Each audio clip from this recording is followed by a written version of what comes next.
Are we recording? Yes, we are recording. So we're recording this video today on my phone just because all my actual video equipment is at my shooter's house today. But regardless, you're not going to be looking at this face the whole time. You're going to be looking at this freaking sexy ass presentation. So for many of you who do not know who I am, I was the kid out of high school that was trying to be a six-figure earner, just doing social media marketing, which is just like Facebook leads and stuff like that to local businesses, working on their social media.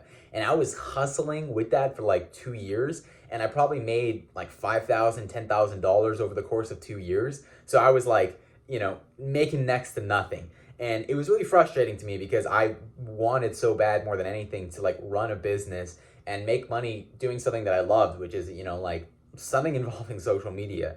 At the time, I was really, really good at making videos. Just out of high school, I was winning a lot of competitions, but I kind of just shut that down because I'm like, okay, I'm never going to be making money doing that. And so after 2 years of doing the whole Facebook thing, nothing was working. I was like, let me just kind of put up the flag and just sign some video clients, just as like a last resort thing, kind of to like make some extra cash. And I was literally expecting to make like $1,000, $1,500 a month, to make videos for clients. And 7 days after I made that decision, I had $7,000 in retainers locked in. That means $7,000 a month was going into my pocket for video services. So when that happened, I was like, whoa, like how did I sell these people to make that much money in such a short amount of time? It was mind-boggling to me. It was so mind-boggling to me because I had been trying to sell for 2 years with no success, and then I was trying to heavily sell for 2 years with zero success. And then when I go to sell video, it's like instant success. And I wasn't really selling. I was just like being myself, and somehow I ended up with that amount of money. Like I wasn't thoughtfully selling.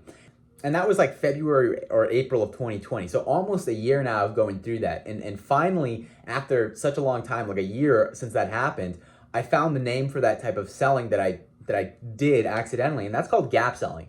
And gap selling was how problem-centric selling could shift the 21st century. So let's get into this. This could be life-changing for some people who are actually wanting to sell their services and like turn their passion into a business, because everything starts from sales. Like if you're trying to be successful, sales is such an amazing skill to have. You can transfer sales onto like any other profession, any other job. So like just knowing how to sell. If you're going date night with your girlfriend, you have to sell like the kind of movie you want to watch. You have to sell the restaurant you're going to, like stuff like that. It's a super useful skill. Unfortunately, a lot of people are turned off by the perception of salespeople. So they are like, oh, sales? No. I don't sell people. I don't want to sell people. So I'm going to ask you personally watching this, do you think of salespeople this way? They're more interested in making money than helping you. They are overly pushy and aggressive. They are con artists that will cheat you. They are liars and scammers. They are rude and obnoxious, and they are not trustworthy. These are like like 6 kind of traits that most people associate salespeople with. And the general reaction that you get from people when you say that you're in sales, you get something along the lines of like, ugh, you're in sales? Like, ugh, we can't be friends because you sell people. And that's dishonest. You're a con artist. You're a fucking scammer. And there is so much hate towards the profession. Why is that? Because when you hop into sales, you're going to be running into one of 5 people, like 99% of the time. You're going to be running into Slick Sammy. Okay, this dude might as well be a politician. He's lying all the time. He's a glad-handling, double-talking, circular logic kind of guy, right? He doesn't actually engage with the prospect in like a real conversation, but rather a series of talking points that he wants to hit. Right? He's like he's evasive, and he comes off as dishonest. And, if you're looking for a straight answer from this dude, you're not going to get it, right? So he has an agenda of stuff he wants to hit. Then you've got Shortcut Sherry. She's always looking for the easy way, even if it isn't the right way. Just like Slick Sammy, She's constantly reverts to talking points that might or might not be relevant to the prospect. So they're asking you questions and you're like, what the hell? Like, what does this have to do with me? She doesn't do her homework. She doesn't want to do her homework. Even if like a basic level discovery would determine if her solution would solve her customer's needs, shortcut Sherry, she can't be bothered. She's like, I don't fucking care about you. I just, I've got my points. Right? Then we've got Chatterbox Charlie. This guy's more common. Chatterbox Charlie, this guy's a fucking prick. Even if a real solution for the prospect is possible, it gets lost in the endless stream of pointless talking. So you start engaging with this guy, Chatterbox Charlie, and he's like, yo, I'm super excited. This is what I got to offer you. So this is the features and the solutions, and this is how I'm going to do this and that and blah, blah, blah, blah, blah. And he's like a know-it-all, right? He's like that kid that won't shut the fuck up. And really, by the end of the conversation, the prospect is just left like exhausted and just like confused. Like, what the hell did I just listen to for the past 20 minutes? Okay. And then we got self-centered Seth. I personally haven't come across a guy like this, but really, this dude really is all about himself. So where Shortcut Sherry is too lazy to care, Seth is inwardly focused to care. He's too inwardly focused. You know, he's arrogant. He's pushy, and he can't seem to be bothered by questions or objections or concerns. He's like, nah, I don't care. I'm the dude. I'm the dude for you. I've got the best thing here, right? All it seems to matter for Seth is that he can make the sale as quickly as possible and meet his quota. And then lastly here, we've got the worst frickin' guy of all time. This is the dude that you see in the perfume store, and he's just like squirting perfume in your face, or he's a car salesman, right? He is he's just like a culmination of all the worst traits combined, right? He's this dude. He's overly aggressive, he's badgering, and, you know, on the edge, he's like bullying you, but he won't take no for an answer. Yeah, he gets a few sales, but it's only because he's like, yo, buy my shit right now. He's like basically harassing you. He's like, yo, I got you by the collar, and you like can't even say no to this guy. He's a loose cannon. And so when you have all these 5 personality types together, and that's like the perception of sales, it's like, oh my goodness, I don't want to be even associated with these people. I don't want to interact with these people. I don't want to buy anything for these people. And it turns off so many people. So let me ask you, like, what is the alternative to this? What is the alternative to these 5 types of salespeople? Well, the answer is to work with the customer to solve their problems rather than pushing an agenda for what you want to do, right? You're actively solving a problem. You kind of want to think of a sale like you're in the co-pilot seat and you and the prospect are working together to figure out a solution to the problem, right? So you have to really go into this conversation. You have to figure out, like, you know, where is like the A1 check and where's this and what are you doing here? And okay, let me see how this works when I turn this knob, and you got that. And you're working together to figure out a solution, right? That's creating a collaborative environment so that a solution to a problem can be found, okay? Now, let me ask you, how much money do you think you would get paid if you could solve these problems? Nationwide Victoria's Secret sales are down 20%. Right? The president has a fatal brain tumor that will kill him. Eating whatever you want without getting fat. That's a good one. I wish I, could solve that. The economic crisis of America and world hunger. Huge freaking problems. How much do you think you would get paid to solve that? Probably millions and millions, probably billions of dollars. World hunger could be like $1 trillion kind of dollar problem. A lot of money. That's the point here. Like a ton of money. But unfortunately, you can't solve those problems. Haha, you can't solve them unless what?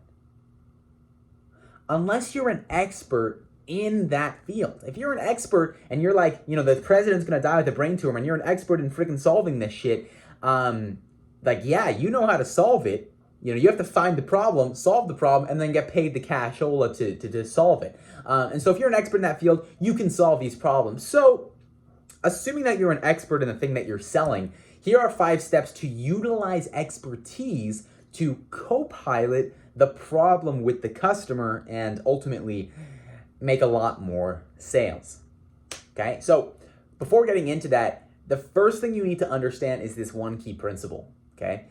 People never buy a product, they buy the outcome that product will give them, Okay, I'll say that again. People never buy a product, they buy the outcome that product will give them. So what do I mean by that? Okay, who knows those freaking shake weight things where you can like shake a weight and get fit off of shaking a weight, and it looks like something very, very erotic with what you're doing, right?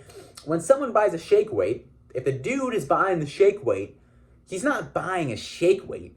He's buying a healthier, fitter future lifestyle. He has the perception like, hey, I'm going to be turning into Ryan Gosling here. Like, I'm not buying this thing on the left. I'm buying this thing on the right.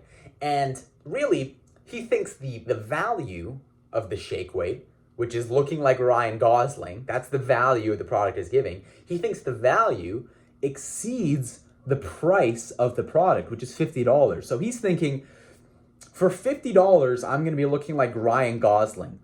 That's pretty good value, okay? So when value exceeds price, that's when people buy. When they can justify that this value, me looking like Ryan Gosling, is definitely worth the $50. Some people, that's worth $100, $500, $1,000. It's different for every person, right? But they have to justify that value, right? So if you co-pilot a sale and you discover the value of solving their problem, which is the Ryan Gosling, if you can discover that they're going to be looking like Ryan Gosling, it's up to them to then justify that cost. What's it worth to look like Ryan Gosling? Is it $50, $100, $5,000, whatever it might be? So let's go into a real life example. In my company, Coconut Creative. So we supply, next slide here is actually, we sell videos, okay? We sell videos. But do we? Do we really sell videos? Well, what is the outcome of those videos? What is the because we know people are buying outcomes. What is the outcome of these videos? Well, the answer is that they're going to be recognized and known as the #1 agent in their area. When I say agent, we're talking about real estate agents.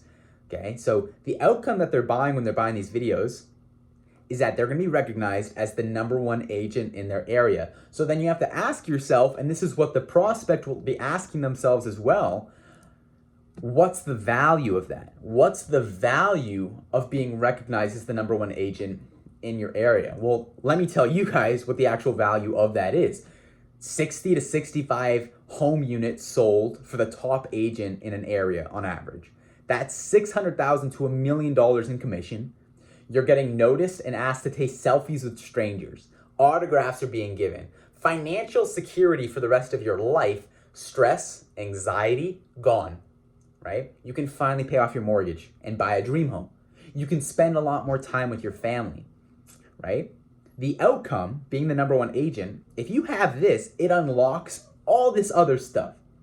All this other stuff, right? So the reality of that, it's a ton of value that they're going to be getting. So let me reiterate this. They're not buying videos, okay? They're buying all those things listed in the previous slide, right? That rainbow is a representation of like their dreams and what they want. It's the outcome that they're buying, okay? And if you're putting a price tag on that, right? Right now, they might be making $100,000 a year. They're doing well as an agent, but where they want to get to is making $1 million a year in real estate, right? That again, that's the outcome, that's the value. And when we talk about gap selling, this is that gap, okay? So they're currently making $100,000. They want to make $1 million, so they're $900,000 away from getting to that desired state, right? Does that make sense? They're $900,000 away from getting there to where they want to be, that outcome. So you have to ask yourself though, like, you know that they want to get there to $1 million in real estate. Ask yourself, okay, well, why aren't they there already? And that's where that's where you have to co-pilot the sale and figure it out. Like, you want to get here, but you're not there. Why not? Right? And this is where you come in. You as the expert, you should know why they're not there, right? You should know how to get them there, right? That's your job. You need to know how to get them there. This will look different for every product and service, But at the end of the day, you're selling outcomes. How are you going to get them to that outcome? You should know how to get them there, okay? So let's say, I was here and I know how to get them to $1 million a year in real estate. Well, you can't just be like, yo, cool, I have the answer to get you to this amazing place. Sign right here, right? You can't just like hop onto a call and be like, yo, done. Like, I've got the answer for you, bro. Like, give me your money. It doesn't work like that. Why? Why doesn't it work like that? If you truly had all the answers in the universe, if you truly did, like in the bottom of your heart, you knew you could get them there, right? And you can't just be like, yo, I know I can get you there, sign here. Why not? Because number one, you don't know what that amazing place looks like for them, right? Like in the previous slide, it was like $1 million a year in real estate. But for another person, it might just be like $1,000 a year. Like, I don't fucking know. Like, what is that amazing place for them? You have to know that, right? So you can't sell an outcome where the outcome is different. You can't sell an outcome where you don't know what that outcome is designed. You can't sell an outcome where you don't even know what the desired outcome is. So first off, you got to know what that amazing place looks like for them. Number two, you don't know what they're currently doing to try and get there. So like I said, you have to ask yourself, well, why aren't they currently there, right? So that's when you co-pilot the sale and have to be like, okay, what are you doing? Like, let me figure out why you're not there already. And number three, you don't know the problems in what they're currently doing. So you could find out like what they're currently doing and figure it out with every single person, but with each individual person, each person is probably going to have their own unique problem that is going to stop them from getting to that $1 million a year state that they want to get to, right? So you have to know those problems, right? But the fourth thing here is that they don't know the problems of what they're currently doing. And what happens when they don't know their problems? What do you think would happen if you're trying to, get them to this solution, get them to this outcome, and they don't even know the problem? Well, if I don't have a problem, why would I change what I'm doing, right? If I don't have a problem, I'm not going to change what I'm doing because it's working, right? So not only do you have to be aware of the problems, but they have to be aware of their problems as well, right? So let's go through this. Let's deep dive how exactly we would go through this and get them to this, understanding these top 4 points here. So number one is understand their current state. And the way we're putting this is in order of when you're having a conversation with someone, this is the order that you should go through this with them. So understand their current state, right? What they're currently doing and why they're doing it, right? There's a million things going on in there. They could be doing X thing, Y thing, L thing, Z thing. Here's a quote from the book.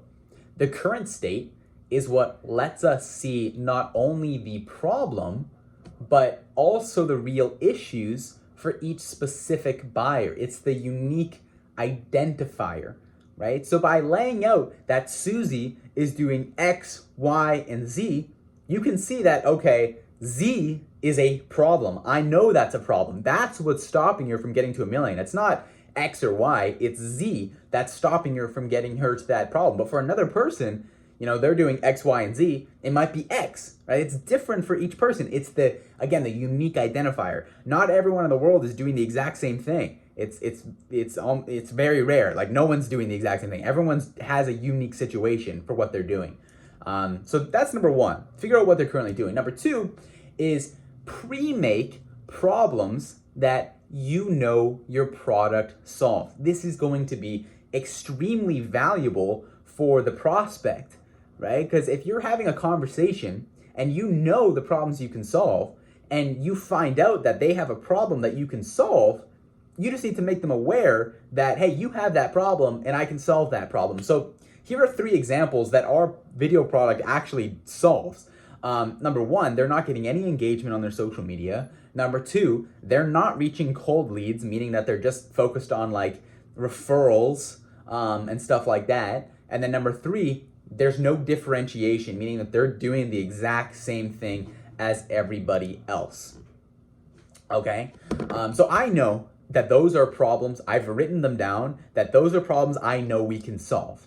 So when I hop into a conversation about their current situation and I'm trying to find out if they have these problems, that conversation might look something like this. Okay, so tell me, Bob, what are you doing? Well, I'm doing XYZ thing. Cool. How is that working?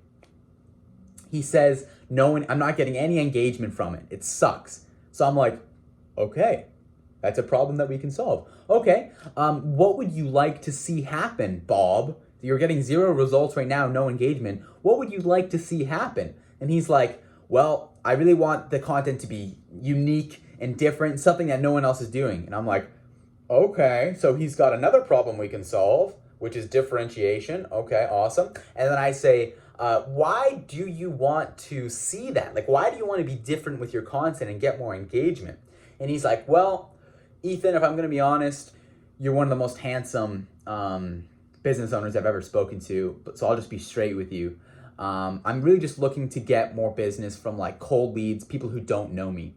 And I'm like, okay, a third problem that we can solve. He wants to get more cold business. And then after that, I have all the physical facts collected about their business, what they're currently doing, and I know the problems that they have. Like, they have those 3 problems. I've just written them down.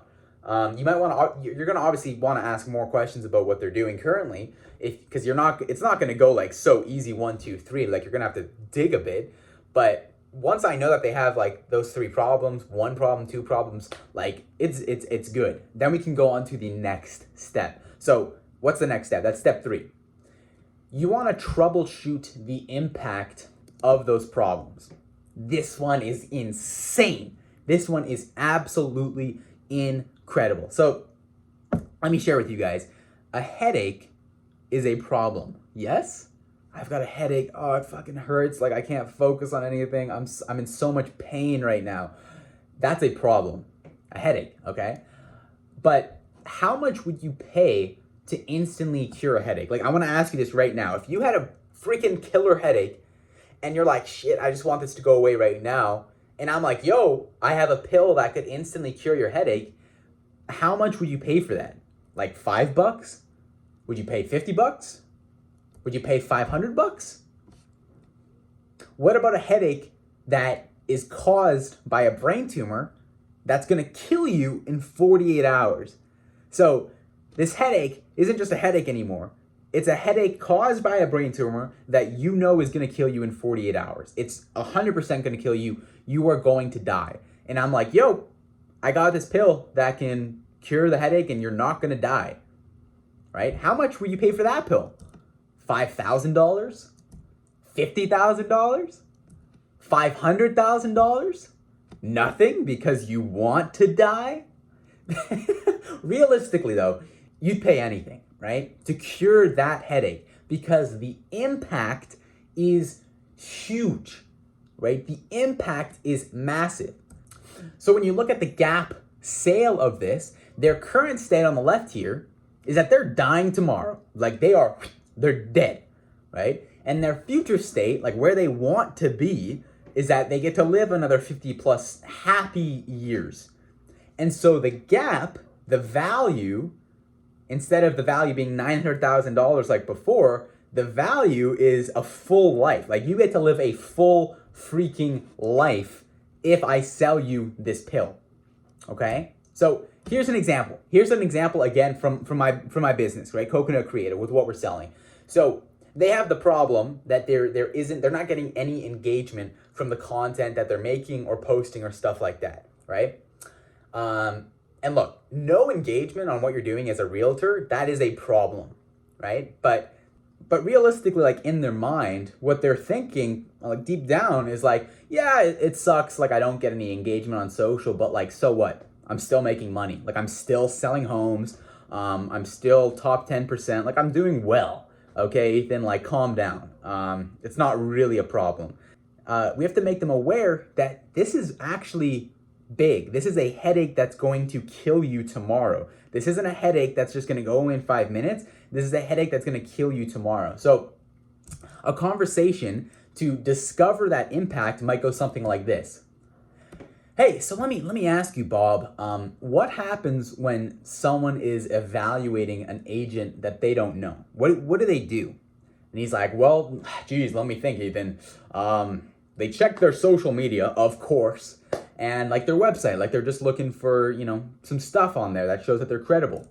And I'm like, okay, how big a part does credibility actually like play a role in getting a deal done? And he's like, well, Ethan, it's a great question. Genius. You're awesome. It's huge. It's huge. It's everything in this business. Credibility is everything. And I'm like, oh, okay. So let me ask you, like, if you tried to get a deal with someone evaluating your social media alone, what do you think would happen? And he's like, fuck, they probably wouldn't see me as credible. And I'm like, okay, true. How often monthly do you engage with cold prospects who don't know who you are? And he's like, about 50 per month, 50 people per month that are like evaluating me in the business to work with me. And I'm like, okay, so in a year, 600 people are not seeing you as credible and you could be losing deals because of it? And he's like, yup. Oh my God. Oh my goodness. Did that just happen? Did we just go through that? It's like, oh my goodness. There's no way customers can see the value of a life-saving pill if they don't realize they are dying. Oh my God. This is the craziest thing ever, okay? There's no way customers can see the value of a life-saving pill if they don't realize they're dying. So they're dying, right? If we don't give them this pill, it's a disservice to them. Like, we want to help them, okay? We can't help them if they don't know they're dying. That's why you have to make them discover the impact of the problems that they're facing. So if we go back into this list, right, of you don't know what that amazing place is for them, you don't know what they're currently doing, you don't know the problems, they don't know the problems, right away off these couple steps here, boom, you now know what they're doing, you now know the problems, and they now know the problems. Because he's like, oh my goodness, 600 people every year are not working with me. That is a freaking problem. He's aware of the problem. Now there's only one more step, which is number one. You don't know what that amazing place looks like for Bob, right? So that's here. You don't know what that amazing place looks like for Bob, okay? So yeah, great. You're aware that 600 people aren't going to be working with you per year, but let me ask you, Bob, if you did have those 600 people working with you per year, what would that do for you? What do you want your life to be like, right? And that's that amazing place, that dream state. So we find this information after finding out what they're currently doing and the problems, because their future state is based off of their current state, right? And their problems they need to solve in order to get there. We can't know where they want to go if we haven't figured out where they've come from, right? I think that's a quote from some song somewhere. So step 4 here is find what they want and why they want it. What do you want? Why do you want it, right? Again, we're going to go back to this problem. A headache is a problem, right? A headache is a problem. One person, though, they want to solve that headache because they just hate having headaches. They're like, I just get headaches all the time and it sucks. I don't like it, right? So the gap with that is that, number one, where they're at right now, they just have an annoying headache. And their future state is that they have a clear mind, the headache is gone, right? But the gap of that is an hour of pain because they know that headache is going to clear up in an hour and it's going to be fine. So selling to that, they're not going to be paying $1 million for that. It's not really a big problem, and that's fine. We're not going to make that problem seem bigger than it is because realistically, it's not, right? And so she's going to buy this pill to solve the headache for a very different reason than other people would. So here's another example. One person wants to solve the headache because they have to prepare a $5 million presentation in 24 hours. Okay, so if we look at this guy, again, his current state, he has an annoying headache. His future state, though, is that he wants to get the commission for that deal, the $5 million. So the gap is $5 million. If he can solve this headache, he has a higher chance of closing that deal and getting $5 million. So he'd be willing to pay a lot more money to solve this headache, knowing that if he solves it, he's going to be getting $5 million. It's like he just won the lottery, right? And then we have the last example here, which is like one person wants to solve it because it's going to kill them in 48 hours, right? So if we come back here, the current state here is that they're going to be dying tomorrow, okay? They're dead. They're going to die. And again, if they solve this, they're going to live 50 plus years. They're going to be happy years. And the gap is that they just get to live a full life. They get to walk their daughter down the aisle. They get to have grandchildren. They get to take that vacation they've always been wanting to take. That is something that you would pay your life savings for, just to be able to experience that stuff, right? So again, they all have the same problem, but they're buying for different reasons, right? This is important because we are selling to this gap, right? And we're selling this dream state, and we can't sell to this gap or to this dream state, again, if you don't know why the heck they are buying, okay? So within the dream state of what they're looking for, we are looking for two things. Number one, the physical desires / the outcome that they're hoping to get, the facts. I want to close 5 more deals. I want to pay off $500,000 mortgage. I want to travel to Fiji. Fact number 1, fact number 2, fact number 3. Right? Those are physical things that they want. And the second thing here is that we want the why, or like the emotional reason of why they actually want those things. Well, I want those things because I'll have more time to spend with my kids. I get to feel more respected. I get to feel more confident if I do those things. Those are emotional reasons why they want what they want, okay? So we need to find these two things, right? And let them know, look, I'm going to get you there. I know how to get you there, right? I can get you there. Because again, you have the solution. You know how to get them to that dream state, right? So you have to make them get there themselves and realize that. So step 5 here would finally just be to present your solution, right? Present your solution and tell them look, this is how I'm going to solve your problem, okay? This is how it's going to get you to the thing you wanted, 5 more deals. This is how it's going to make you travel to Fiji. This is how it's going to get you to pay off your $500,000 mortgage. This is how it's going to make you feel more respected. You present a custom solution that's just meant for them and their problems. Okay, so let's reconfirm exactly what we know now with a real life example. Okay, so let's go look over Cindy here. Okay, so Cindy, step 1, understand their current situation. Fact number 1, Cindy is growing her business through referrals only. Fact number 2, she has 500 email subscribers. Those are her referral base that she's growing the business from. Fact number 3 is that she specializes in the Langley area, which happens to be the area that I actually live in. Okay, I'm cool, I've got all that information. Step number 2, pre-make problems you know your product solves.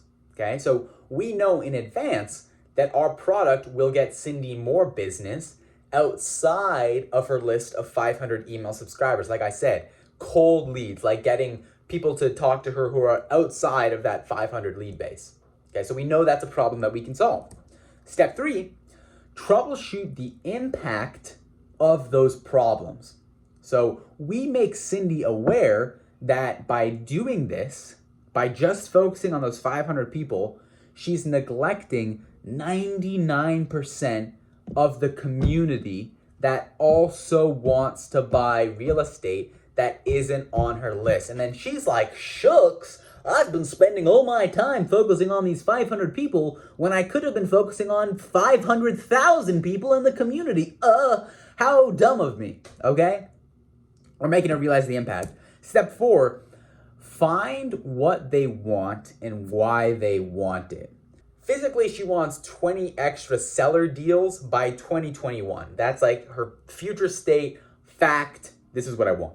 Her emotional is that she wants more time with her kids, right? So she's like, yo, I want 20 extra deals. That's going to allow me to spend more time with my kids. Cool, awesome. No one, the physical stuff of what people want is just the physical stuff of what people want isn't what they really want. They want what that can unlock for them.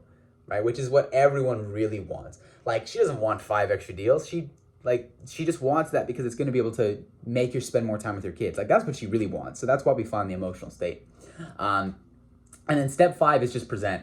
So what we would do, we would explain how your service would help reach 99% of the community, allow her to spend more time with her kids, and increase her deals by 2021. And then boom, you're done. And she's like, holy crap, like, let's do it right now. Let's go. It's going to help your sales a lot. But so if you can do that, what would be the natural response if Cindy didn't buy? If you're like, yo, Cindy, I'm going to solve this problem. I'm going to make you have more time with your kids, get 20 extra deals for 2021. And she's like, nah, I'm good. What would the natural response be? You'd be like, what? You'd be like, huh? Confusion. Like, you'd be so confused. You'd be like, what do you mean you don't want to do, like, why are we talking? Like, you said this was a problem and you want to get here and I said I can do that for you. What? It's like you want to almost like, this is a way of selling where like when you present your solution and they don't buy, you're just like, what? You're just like, huh? So you want to get to the point where you can present your solution so specific to them that not buying would be weird. Like, just freaking weird. Like, it would just be weird for them not to buy and you'd be confused not to buy. So this is a real life example that I actually had a client or a prospect say to me, okay? She was like, and we'll say Cindy as an example again. She said, we want to make sure our content is customized to what our audience wants to see. So we're going to hold off for now. Meaning that, like, yeah, you're focusing on the cold leads, but we want to make sure that our referral base likes the content that we're posting. All right? And so if someone says something like that, you can come back at them with like, okay, listen, I'm confused. And you tell them that. You're like, I'm confused. You told me you're trying to increase new business from social media by 10 to 20 new seller deals by 2021 so you could spend more time with your kids, right? And she's like, right. And you said our content would be a reliable way to reach these sellers month after month. She's like, yeah. You currently have 500 subscribers. Yeah. That makes up only 1% of Langley, which is your target area. Yeah. Why would you sacrifice everything you're trying to achieve for the sake of 500 people who are still going to refer you anyways?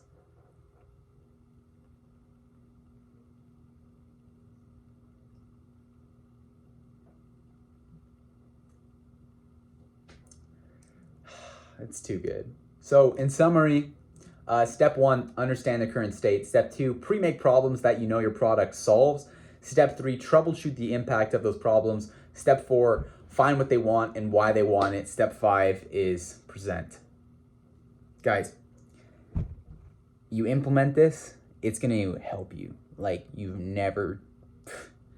It's changed my life. Okay, it's changed my life, and that's all I can really attest to. I can't say that I've built up case studies of students who have done this and sold hundreds of thousands. I can just say that for me, it works. It works. And I truly believe it works for anyone selling any kind of service or product. That's a lot of money. So, guys, thank you for this. This was a lot of effort and work. So hopefully it was helpful. If you have any questions about anything, drop them down below. And yeah, hopefully this was helpful, guys. Appreciate it. Peace. Oh, and guys,